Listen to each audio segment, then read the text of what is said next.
The first thing you need to understand is that I almost didn't take that flight.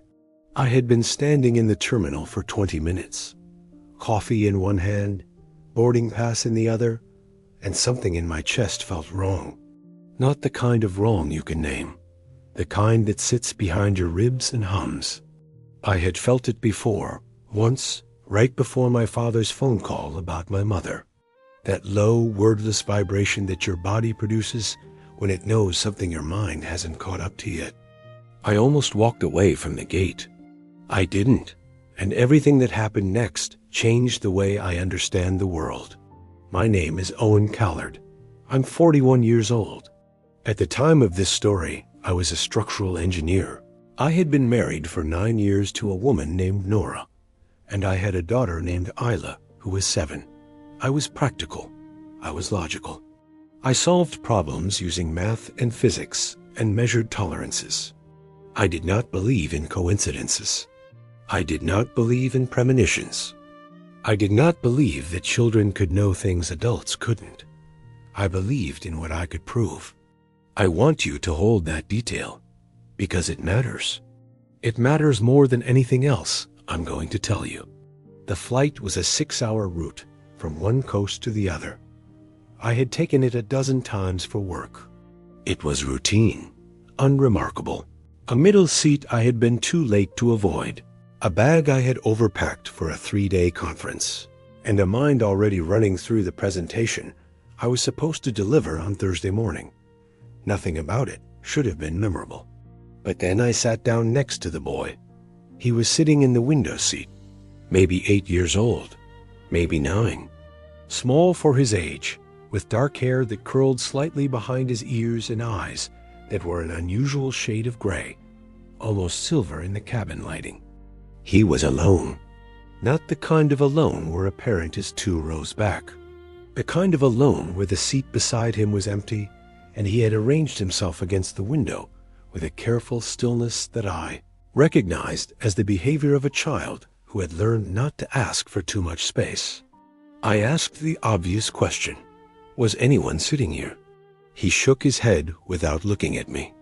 I settled in, buckled my belt, pulled out my phone to finish a report. A kind of beginning to a flight that disappears from memory before the plane even leaves the ground. And then he said something. He didn't say it loudly. He didn't say it with alarm. He said it the way a child might point out that it was going to rain. Observational, almost bored, as if he was simply reporting a fact he assumed I already knew.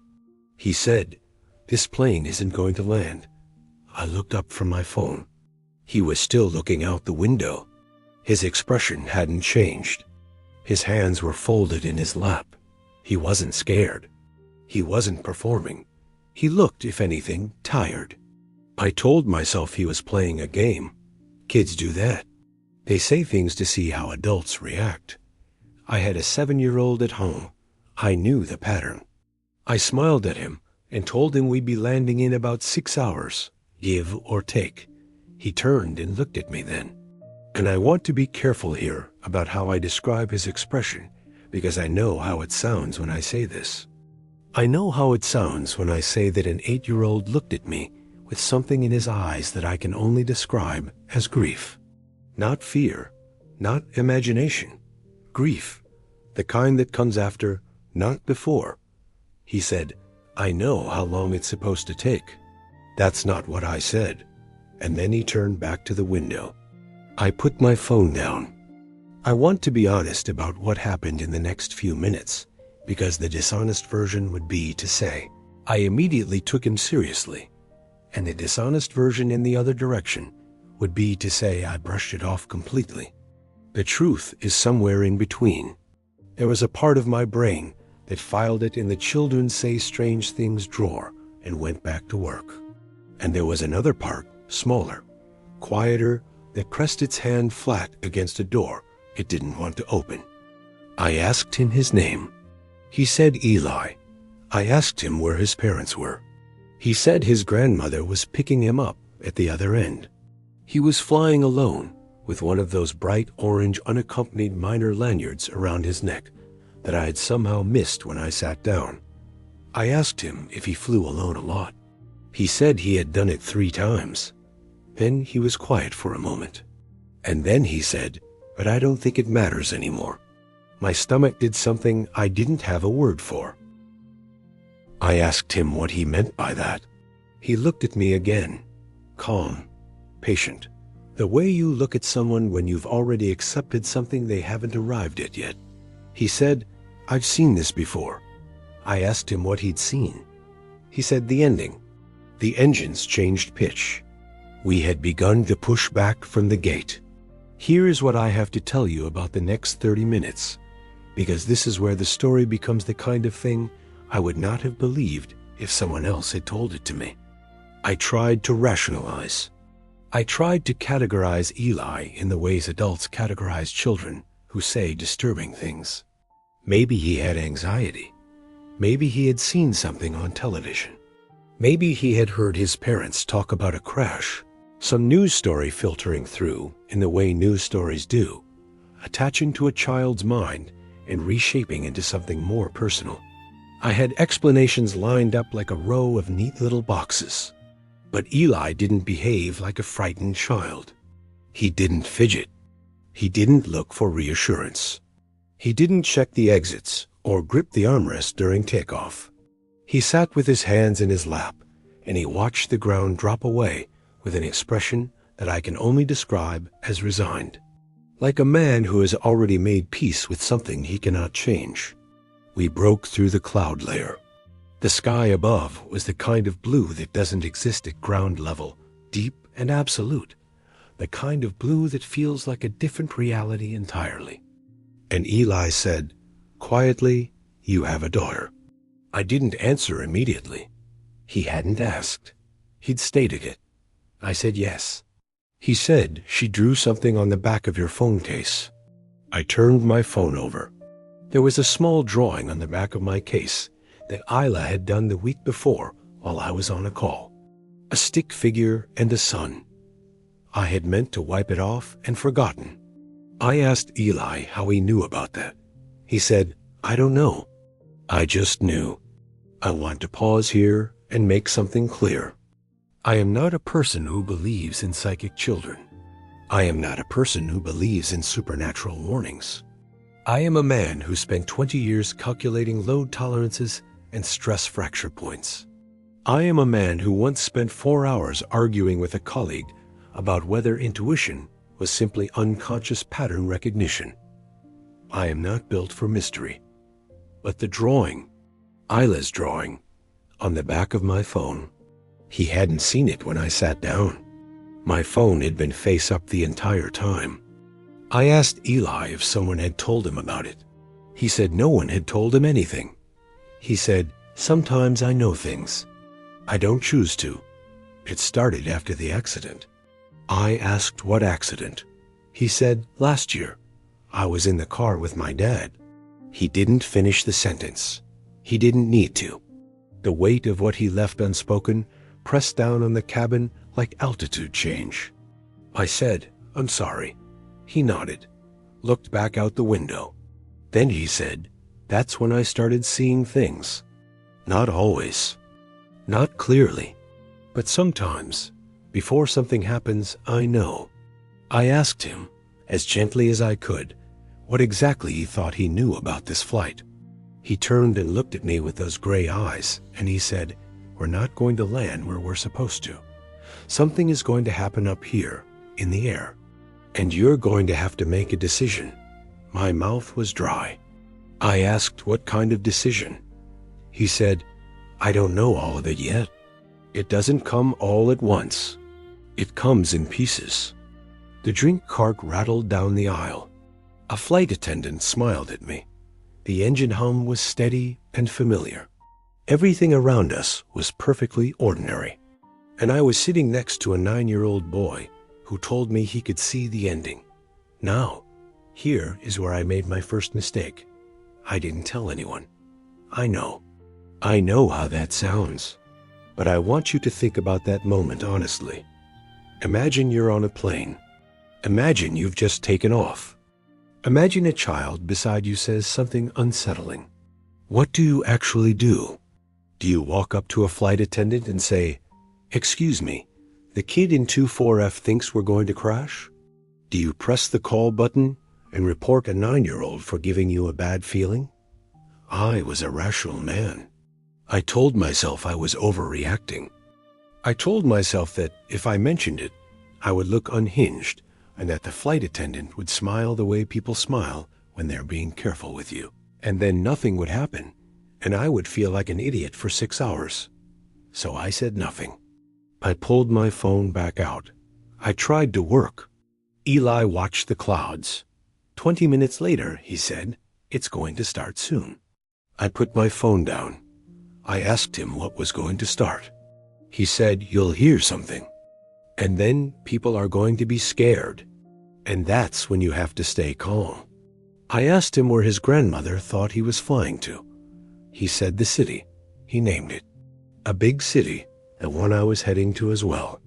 I asked him if he had told anyone else what he had told me. He shook his head. He said, "They don't listen. Adults don't listen to kids about this kind of thing." He paused. Then he said, "You're different, though." I asked why he thought that. He said, "Because you're afraid, but you're still asking questions. Most people either aren't afraid or they stop asking." And I sat with that for a moment, because he was right. I was afraid.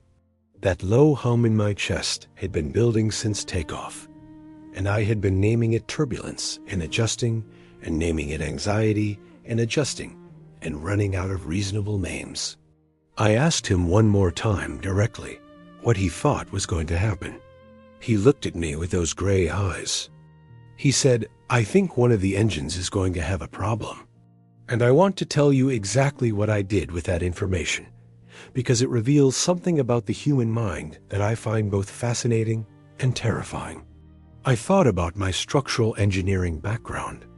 I thought about modern aircraft redundancy systems. I thought about the statistical probability of engine failure and how extraordinarily rare catastrophic failure was in commercial aviation. I built, in approximately 4 seconds, a very detailed and convincing intellectual case for why this child was wrong. And then, 11 minutes later, we heard the sound. It wasn't an explosion. It wasn't dramatic the way movies make it dramatic. It was a change, a shift in the engine tone, a sort of stuttering quality to the sound that shouldn't have been there, and then a vibration that moved up through the seat and into my spine, and then a sound from somewhere in the cabin that I can only describe as a collective breath. The sound of 200 people inhaling at once because their bodies registered something before their minds could name it. The plane shuddered. Then the pilot's voice came through the speakers. Calm, professional, measured in the way that pilots are trained to be measured when they're telling you something that they don't want you to fully understand yet. He said there was a minor technical indication that the crew was evaluating. He asked us to remain seated with our belts fastened. He said everything was under control. He did not say everything was fine. I noticed that specifically. He said under control, not fine. The woman across the aisle grabbed her armrest. A man 3 rows up turned around as if looking at the back of the plane would give him information. 2 rows ahead, a young mother pressed her baby closer to her chest. And Eli, beside me, sat perfectly still. I looked at him. He looked back. He said, "Told you."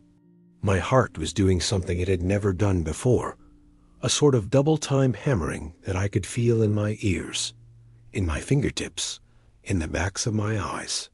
I said, "What happens next?" He said, "It gets worse before it gets better." But I think you already knew that. I did. Somehow, sitting there, with the vibrations still moving through the fuselage and the flight attendants moving quickly now, with that specific quality of controlled urgency. That means the situation has moved into a different category. I did know. Not from any psychic ability. From the rational part of my brain that had been trying to speak to me since I walked into that terminal and felt the hum, and had almost turned around and gone home. The pilot came back on. His voice was still measured.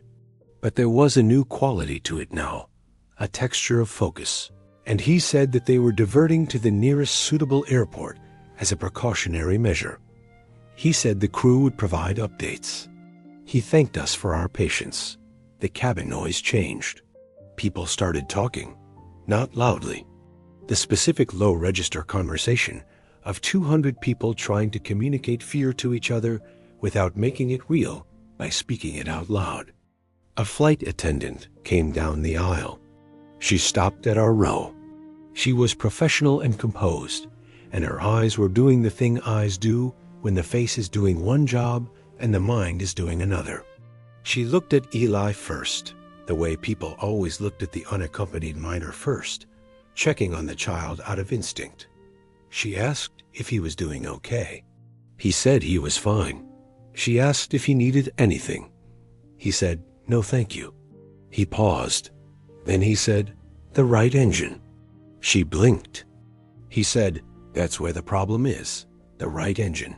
She looked at me. I didn't know what to say. I said, "He's been saying things since we boarded." She excused herself quickly. Too quickly. And I watched her walk forward and pull out the interphone and speak to someone, and then glance back at us, and I thought, she's going to tell the pilots. Not because she believes him, because she can't not tell them, because the liability of not telling them is worse than the embarrassment of telling them. And I thought about what it meant that she was telling them. Because if the pilots responded, if they actually reacted in any way to what a 9-year-old boy had said, then that meant something. Something I wasn't ready to name. Eli said, "She'll tell them. They already know about the engine, but they don't know which one." He looked at me. "They'll check the other one first." I asked how he could possibly know that. He said, "Because they'll trust their instruments more than what I said. And the instrument on the left is showing something too, just not as bad. So they'll look at the left one first." I sat there, in seat 24E, at 35,000 feet, with an engine problem I couldn't see, and a child beside me describing events before they happened like he was reading from a script. And I made a decision. I pressed the call button. The same flight attendant came back. She had a different quality to her face now, more careful, more focused on Eli. I said, "I need to speak to someone from the crew, not about my comfort, about something this passenger said before we diverted." She said she'd see what she could arrange. She came back 7 minutes later, and she said that the senior flight attendant would like to speak with me, and that Eli was welcome to come too. I looked at Eli. He looked at me. He said, "Okay." We walked up the aisle, the two of us, me with my hand very lightly on his shoulder, the way adults do when they want to guide a child without making them feel steered. The senior flight attendant's name was Diane. She was perhaps 50, with silver-streaked hair and the manner of someone who had spent decades being calm in situations specifically designed to produce panic. She crouched down to Eli's level. She looked at him directly. She asked him, gently, what he had told the other passengers. And Eli explained, quietly, without drama, without the elevated quality that children often bring to big statements. He said he sometimes knew things before they happened, that it had started after his father's accident, and that he knew something was wrong with the right engine specifically, and that he thought the diversion was the right decision, and that he thought they would land safely. Diane looked at him for a long moment. She asked how old he was. He said 9. She asked if he was scared. He thought about it. He said, "Not anymore." She stood up. She looked at me. Something had shifted in her expression, something that walked a fine line between professional skepticism and something less easy to categorize. She said, "I can tell you that the crew is managing the situation and that safety is the absolute priority." I said I understood. She said, "I can also tell you that your feedback, both of you, has been noted." She looked at Eli one more time. "Not the way you look at a child who has said something silly. The way you look at something you're not sure how to classify." We walked back to our seats. The plane began to descend. And Eli said, "Now comes the hard part." I asked what the hard part was. He said, "Landing with one engine is fine. They practice it. But the runway they're diverting to is short. And there's going to be a moment when it feels like it's not going to work." I asked him if it was going to work. He looked at me with those gray eyes, that silver patience, and he said, "I think so, but I'm not completely sure. This one is fuzzier than the others." I said, "What do you mean, the others?" He said, "I've seen things go wrong before. On the drive with my dad, I knew I couldn't stop it." He paused. He looked at the seat back in front of him. He said, "I couldn't stop it, and it happened anyway, and he was gone, and I was still there. And I've been trying to figure out since then whether knowing changes anything." I didn't say anything.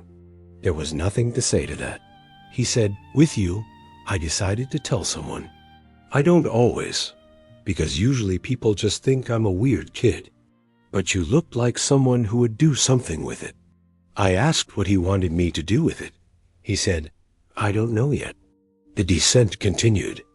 I could feel the altitude dropping in my ears, in my jaw, and that hollow way that altitude change produces. People around us had gone quiet in that specific way that crowds go quiet when the thing that might be happening becomes more real. Phones were out. Some people were talking in low voices to seatmates. A teenager in the row ahead had her head bowed and her hands folded, and I thought she might be praying. I thought about Nora. I thought about Isla with her stick figure and her son on the back of my phone case. I got out my phone, and I looked at that drawing for a long moment. And Eli said, "She knows you love her. You don't have to worry about that part." I looked at him. He shrugged, almost apologetically. He said, "Sorry. I don't always control what comes through." I asked him what else came through. He was quiet for a moment. Then he said, "Your wife is going to call you in about 4 minutes. Her phone will ring twice, and she'll get the voicemail, and then she'll send a text that just says, 'Call me.' You should call her as soon as you can." I stared at him. He said she saw something on the news about the diversion. They're reporting it already. She doesn't know you're on this flight, but she's calling because she has that feeling, the one she always gets. You've talked about it before, Nora and her feelings. It was a running joke between us, affectionate and slightly exasperated, the way she would sometimes call me right before something happened. The way she had called me the afternoon my car got rear-ended at a red light. The way she had called me the morning of the water main break that flooded our street. I had always attributed it to coincidence. 3 minutes and 40-something seconds later, my phone buzzed. Nora. It rang twice. Then voicemail, then a text. "Call me." I turned the phone over and looked at the stick figure and the sun. Eli was looking out the window. I could see the ground now, closer than it should be this early in a normal approach. We were coming in faster than felt comfortable, the landscape rushing up with a quality of speed that made the seat press against my back and my stomach float slightly. The pilot came on again. He said we were on final approach.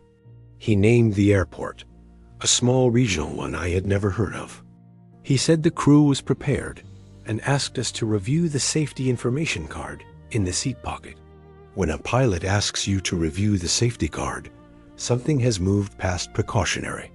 The cabin was utterly silent except for the engine sound. The single engine sound, one half of what it was supposed to be, laboring, doing the work of two. And beneath it, the wind, the rushing air against the fuselage. A sound that at normal altitude you don't notice, and at this altitude feels very intimate and very immediate. Eli reached over and he took my hand. He didn't look at me. He didn't explain. He just put his small hand over mine where it was gripping the armrest, and he held it. And something happened to me in that moment that I don't have precise engineering language for. The fear didn't go away. But it changed quality. It became something I could hold rather than something holding me. The ground came up. The runway appeared.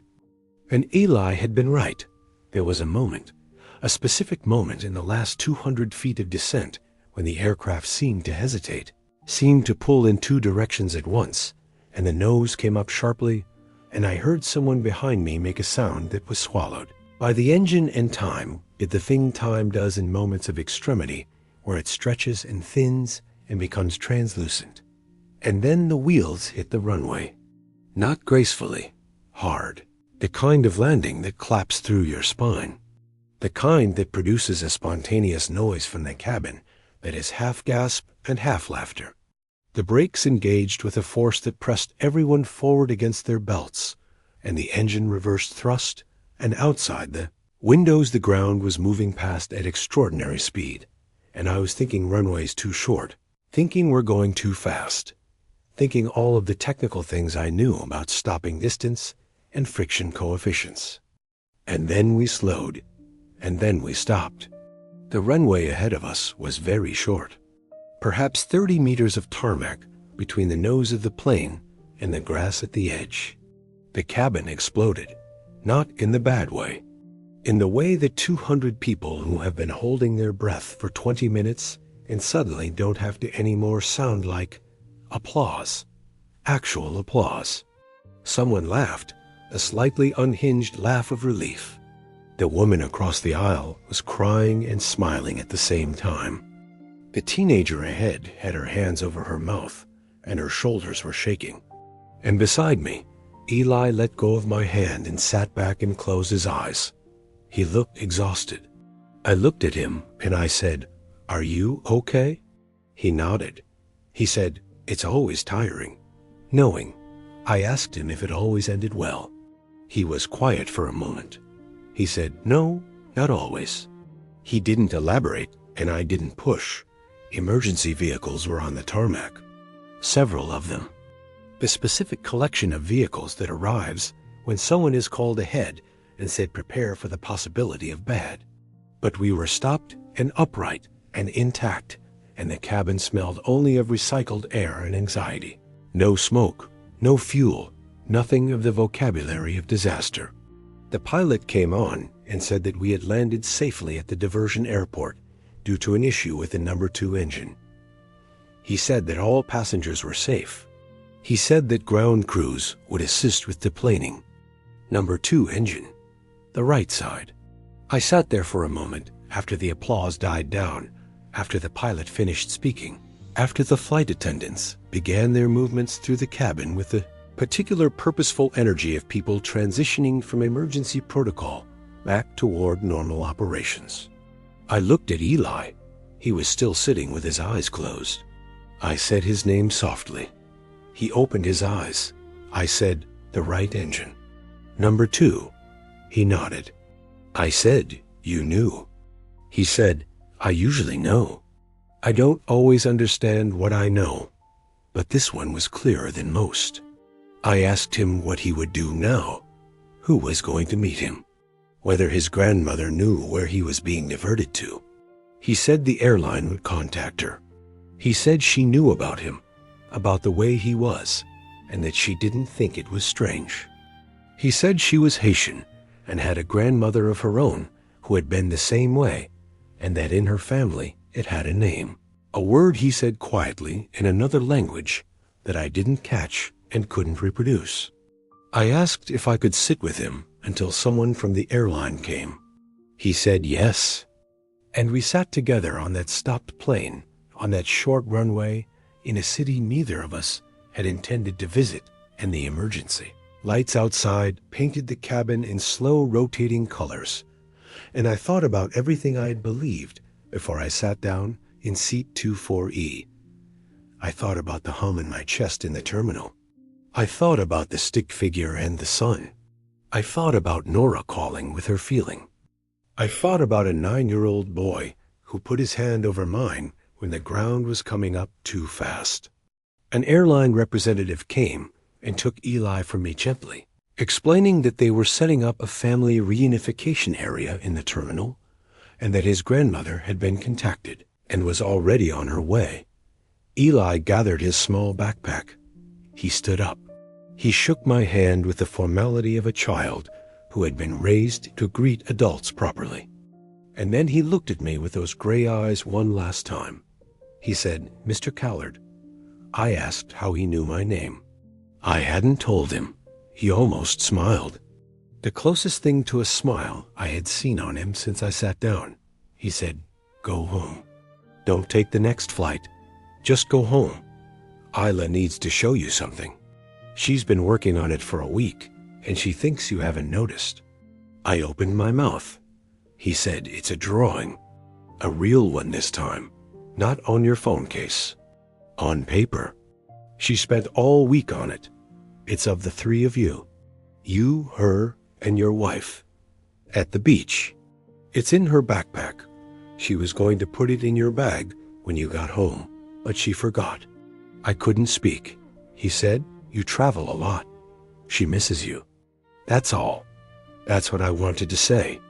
And then the airline representative walked him up the aisle, and he didn't look back. And I sat in that empty seat on that stopped plane, and I pressed my hands flat on my thighs, and I breathed. I called Nora. She answered before the first ring finished. Her voice had the specific texture of someone who has been trying to sound calm for an extended period of time. She said my name. Just my name. I said, "I'm okay." We landed. "I'm okay." She exhaled. The exhale of someone who had been carrying something very heavy for 20 minutes and had just been allowed to set it down. She said she had seen it on the news, the diversion, and she had the feeling, the one she always got, and she had tried to tell herself it was a coincidence, that I wasn't necessarily on that flight. I said, "You always know." She was quiet for a moment. I said, "I'm coming home tonight. I'm not taking the next flight. I'm renting a car and I'm driving, and I'll be there by morning." She said she'd leave the light on. I said, "Tell Isla I'm coming home." Nora said she already knows. And I didn't know what to do with that. So I just held the phone and breathed. I deplaned with the other passengers into a small regional terminal that smelled like industrial carpet and old coffee. Emergency personnel moved through the crowd with that careful efficiency of people, doing triage on 200 frightened passengers. People were on phones, talking in clusters, the specific social behavior that follows shared extremity, strangers who became briefly intimate simply by surviving the same hour. I looked around for Eli. I saw him across the terminal. He was sitting in a chair beside a large woman in a bright yellow dress, a woman who looked like she had run to him and was now holding on in the way of someone who wasn't ready to stop holding on. His face was pressed against her shoulder. The exhaustion I had seen in him on the plane had opened into something softer. He was just a boy. He was just a 9-year-old boy who had lost his father and had been given in exchange something he hadn't asked for and couldn't put down. His grandmother looked up across the terminal. She looked directly at me. I don't know how she knew which one I was. She nodded. I nodded back, and that was all. That was the entire language available to us across that distance. A nod and a return nod between a grandmother in a yellow dress and a structural engineer from a coastal city who had sat in the wrong seat on the Yasi right flight and had almost turned around at the gate. I rented a car. I drove through the night. I got home at 4:47 in the morning, the hour when the sky is just beginning to think about light, that dark blue that is darker than night, but different from it. I let myself in quietly, and I went upstairs, and I stood in the doorway of Isla's room, and I watched her sleep. She had kicked her blankets into a pile the way she always did. Her stuffed rabbit was under her left arm, the right one she had carried everywhere since she was 3. Her room smelled like the strawberry shampoo Nora used for her hair. I stood there for a long time. Then I went to her backpack, hanging on the hook by her door where she always left it. I opened the front pocket, folded into a square, Soft with folding and refolding, it was a piece of paper. I carried it to the hallway where the nightlight was enough to see by. I unfolded it. 3 stick figures on a beach. 1 tall, 1 medium, 1 small. A sun in the corner. The ocean made of blue and green crayon waves. And above the 3 figures, in the careful, uneven letters of a 7-year-old who was still learning how letters worked, she had written, "My family." I folded it back up. I held it in both hands in the hallway of my quiet house at 4:47 in the morning. And something happened to me that I can only describe as a rearranging. A structural rearranging, the kind my engineer's mind understood because I had seen it in buildings. The way a structure under enough specific pressure doesn't break, but instead redistributes its load, settles into a new configuration, becomes something that can bear more than it could before because it has adapted to what has been asked of it. Everything I had believed about knowing and not knowing, about coincidence and pattern, about what children understand that adults have forgotten, redistributed itself. I didn't become a different person overnight, but something cracked open. And what came in through the crack was not the unsettling weight I had been bracing for, since I sat down next to a gray-eyed boy who told me the plane wasn't going to land where it was supposed to. What came in was much simpler than that. It was just attention, the kind you can only give when you have been reminded, very specifically, of what you have to lose. I went into our bedroom and I lay down beside Nora without waking her. She turned in her sleep and her hand found my arm the way hands find familiar things in the dark without needing to be conscious about it. I lay there and I listened to the house breathe. And in the morning, when Isla came running in at 6:30 with the specific energy of a child who has no concept of what the night held, she stopped when she saw me. She stopped at the doorway and she stared. And then she said, "Dad, I didn't know you were coming home." I opened my arms. She ran. I caught her the way you catch someone you have been thinking about catching for a very long time, with your whole body, with everything you have. She said into my shoulder, "I made you something." I said I knew. She pulled back and looked at me with her brown eyes, her mother's eyes, curious and bright. She said, "How did you know?" And I looked at her and I thought about Eli and his gray eyes and his small hand over mine while the ground came up, and I thought about what he had said, about how he had been trying to figure out whether knowing changed anything. I pulled my daughter close again. I said someone told me. She accepted this with the complete logic of childhood and tucked herself back against my shoulder, and we stayed there, the 3 of us eventually, Nora waking to the warmth and weight of her family arranged around her in the early morning light. The drawing of the 3 stick figures at the beach on the knit stand, where I had put it, the strawberry shampoo smell, and a stuffed rabbit, and the ordinary sacred texture of a morning that almost didn't happen. I never saw Eli again. I looked afterwards, the way you look for things you can't exactly name. I thought about contacting the airline, asking about the unaccompanied minor in seat 24F on the diverted flight. I thought about it, and then I thought about what I would say if I found him, what I would ask, whether the first was looking for confirmation or for the specific kind of closure that comes from understanding. And I decided that understanding wasn't the point.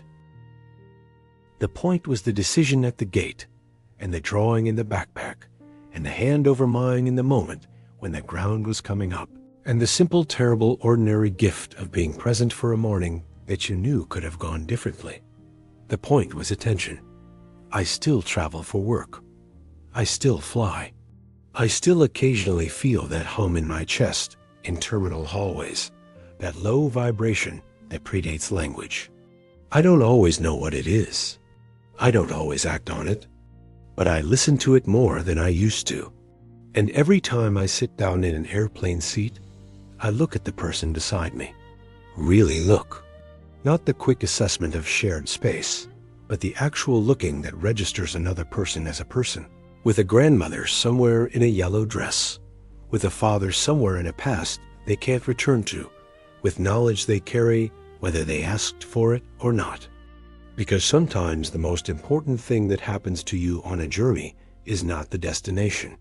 Sometimes it's a 9-year-old boy in a window seat. Sometimes it's what he says before you've even buckled in. Sometimes it's what you do with what you've been told. I almost didn't take that flight. I didn't know then that not taking it would have been the real mistake. That what was waiting for me at 35,000 feet in a window seat with a bright orange unaccompanied minor lanyard was not danger, but instruction. Not a warning about the plane. A warning about the life I was living when I boarded it. Eli, wherever you are, I heard you. I'm paying attention now.